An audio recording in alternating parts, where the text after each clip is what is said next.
El secreto prohibido que ella hizo por su padre con solo 12 años. Cuentos prohibidos de Sofía. Cuando la vida me mostró el verdadero significado de la fuerza, yo tenía apenas 11 años. Mi nombre es Ana, y crecí en una casa sencilla, ubicada en la periferia de un tranquilo pueblo llamado Soledade.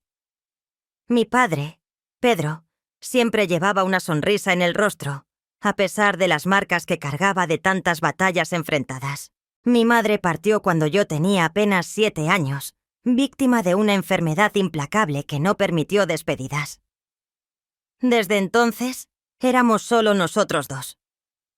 Mi padre trabajaba como carpintero, y recuerdo bien cómo llegaba a casa todos los días, exhausto, con las manos callosas y los brazos cubiertos de serrín.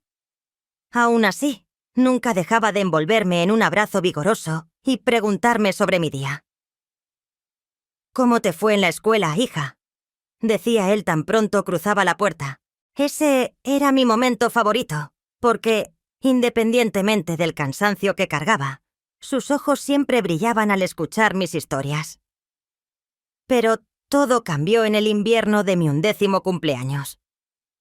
Fue cuando mi padre comenzó a sentir intensos dolores de espalda. Al principio, intentó ignorarlos, diciendo que era solo el peso de las maderas que cargaba todos los días. Pero los dolores empeoraron y apenas podía levantarse de la cama. Un día, después de mucho insistir, convencí a mi padre de ir al médico. Recuerdo sostener su mano mientras esperábamos en esa sala gélida y blanca, sintiendo el corazón apretado, sin saber qué vendría. El diagnóstico llegó como un golpe en el estómago. Hernia de disco grave, resultado de años de trabajo pesado sin cuidados adecuados. El médico dijo que necesitaría cirugía, pero que incluso así quedaría imposibilitado de seguir trabajando como antes. En ese momento, el mundo pareció derrumbarse. ¿Cómo íbamos a sobrevivir? ¿Quién cuidaría de nosotros? A los 11 años, yo aún era una niña. Pero algo dentro de mí despertó. Sabía que no podía simplemente quedarme mirando mientras mi padre sufría. Entonces, decidí que haría mi parte. Comencé a ayudar en casa, asumiendo leves responsabilidades que antes eran suyas. Aprendí a cocinar viendo videos en internet, platos sencillos como arroz, frijoles y huevos revueltos. Arreglé la casa, lavé la ropa e incluso me encargué de las cuentas, anotando todo en un viejo cuaderno que encontré en el cajón. Al principio, mi padre intentó impedírmelo. «Eres solo una niña, Ana. No necesitas hacer esto», decía con voz débil. Pero yo sabía que debía hacerlo, y poco a poco él dejó de discutir, tal vez porque viera en mis ojos la misma determinación que él siempre había tenido. Fue en ese periodo que aprendí el verdadero significado del sacrificio. Me despertaba antes de que saliera el sol para arreglar la casa y preparar el desayuno antes de ir a la escuela. Durante el recreo, leía libros sobre salud en la biblioteca, tratando de entender mejor lo que le pasaba a mi padre. Por la noche, después de terminar las tareas escolares, me sentaba a su lado, masajeando su espalda adolorida y hablaba con él para distraerlo. A pesar de todo, había momentos de alegría. Los fines de semana, cuando mi padre estaba un poco mejor, veíamos películas antiguas en la televisión y reíamos juntos. Cuando miro hacia atrás, me doy cuenta de que una de las cosas más arduas de esa época era que no teníamos a nadie cercano que pudiera ayudarnos. Mi padre era hijo único, y mis abuelos ya habían fallecido antes de que yo naciera. Mi madre tenía una hermana, pero vivía en otro estado, y apenas mantenía contacto con nosotros desde que mi madre partió. Eso lo hizo todo aún más difícil. Había días en los que sentía un vacío enorme en el pecho, como si el mundo entero girara a nuestro alrededor, pero nosotros dos estuviéramos quietos, invisibles. Veía a otros niños jugar con sus padres y abuelos los fines de semana, mientras yo estaba ocupada lavando ropa o tratando de preparar la cena. A veces, me preguntaba por qué éramos nosotros dos contra el mundo. Y hubo momentos en los que las dificultades parecían insuperables. Hubo semanas en las que faltó comida en casa. La ropa también era un problema. De niña solía envidiar a mis compañeras de clase que usaban ropa impecable y tenían mochilas nuevas cada año.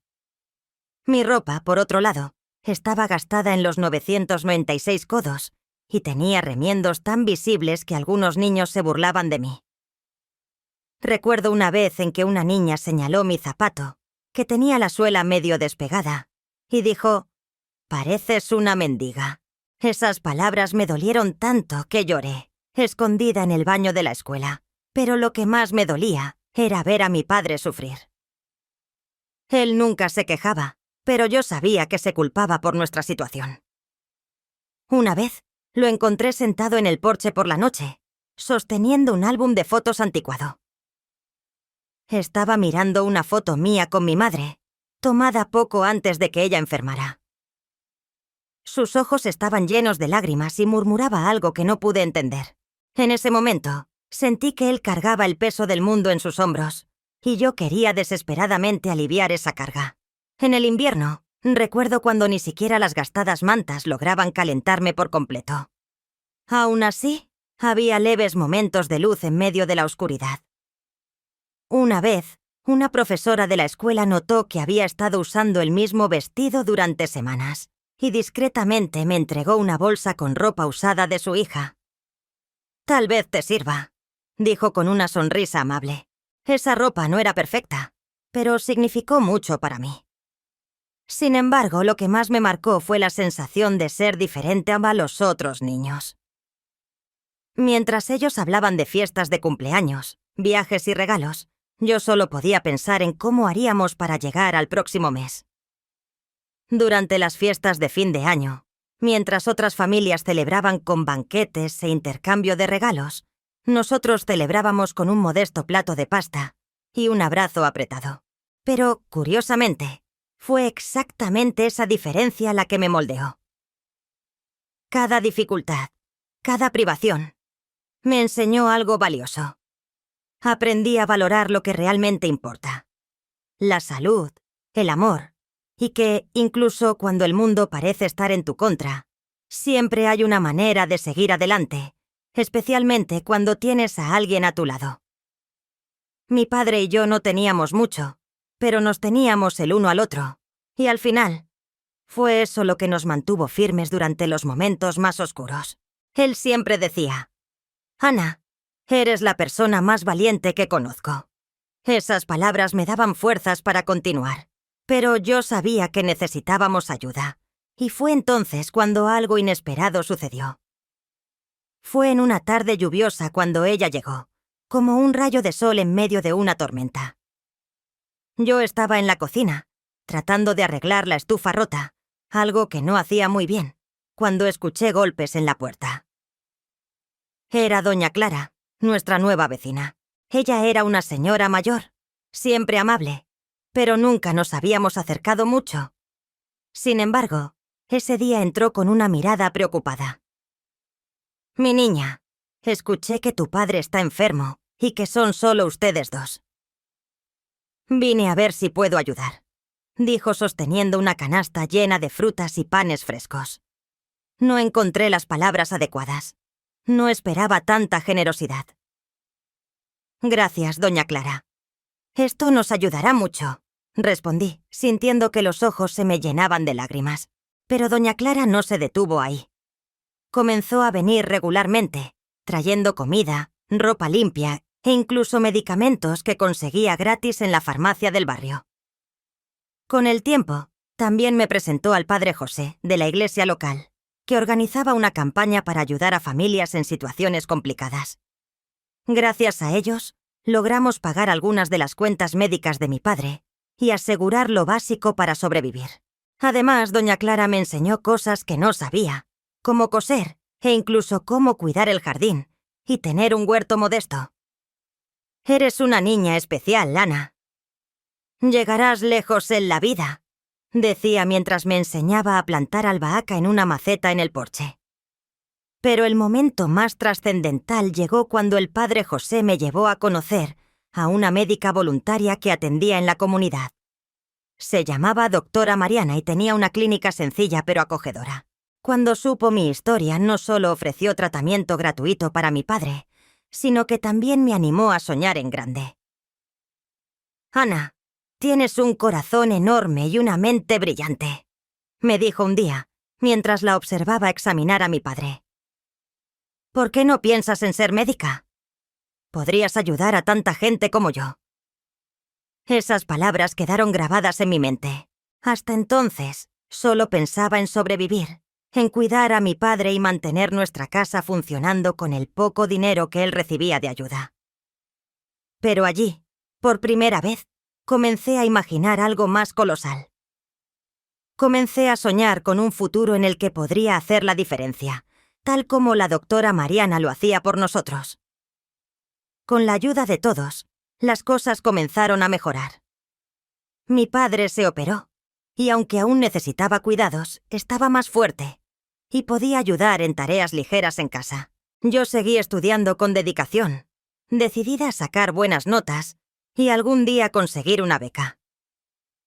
Sabía que sería difícil, pero también sabía que no estaba sola. Fue en ese periodo que aprendí otra lección valiosa: la importancia de aceptar ayuda cuando se ofrece.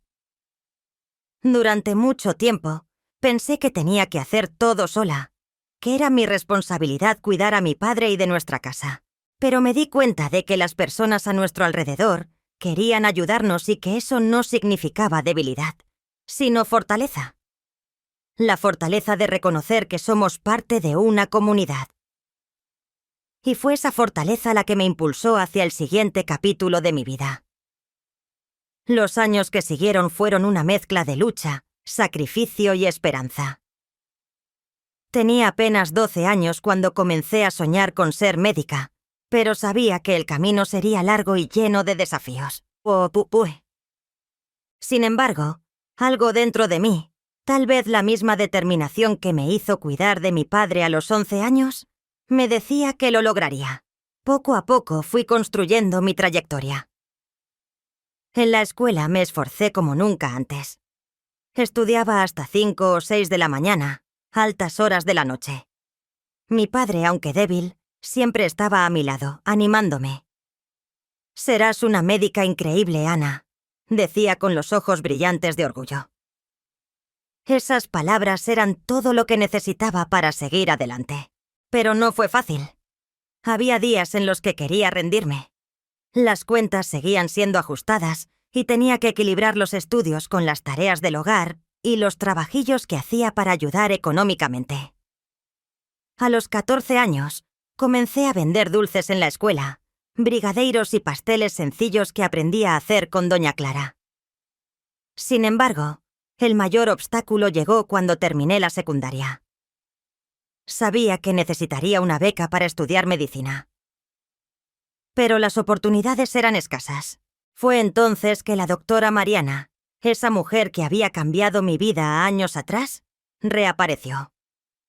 Me ayudó a preparar mi solicitud para un programa de becas dirigido a jóvenes de comunidades necesitadas. Pasamos meses juntas, revisando ensayos, y ella me guiaba en los estudios para intentar ser aceptada en los procesos de selección. Me esforcé mucho estudiando. Fue agotador, lo admito. No lo logré a la primera, pero sabía que era mi única oportunidad de cambiar mi vida y, tal vez, asegurar un poco de comodidad para mi padre en su vejez. Él, que tanto había hecho por mí cuando podía, y aunque debilitado, siempre estaba a mi lado tratando de ayudarme. Recuerdo el día en que recibí la carta de aceptación. Estaba barriendo la sala cuando escuché al cartero tocar la puerta. «Sí, ¿verdad?» En esa época no era como ahora, que todo es por internet y el celular.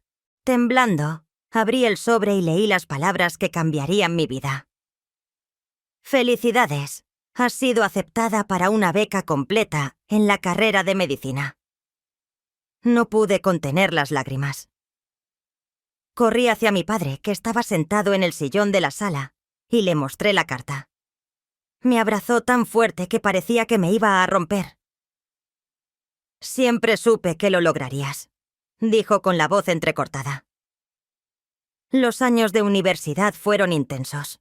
Vivíamos lejos de la universidad, así que me despertaba a las 4 de la mañana para tomar 3 autobuses y llegar a tiempo a las clases. Trabajaba medio tiempo como asistente en una farmacia cerca del campus para ayudar con los gastos, y los fines de semana volvía a casa para cuidar de mi padre.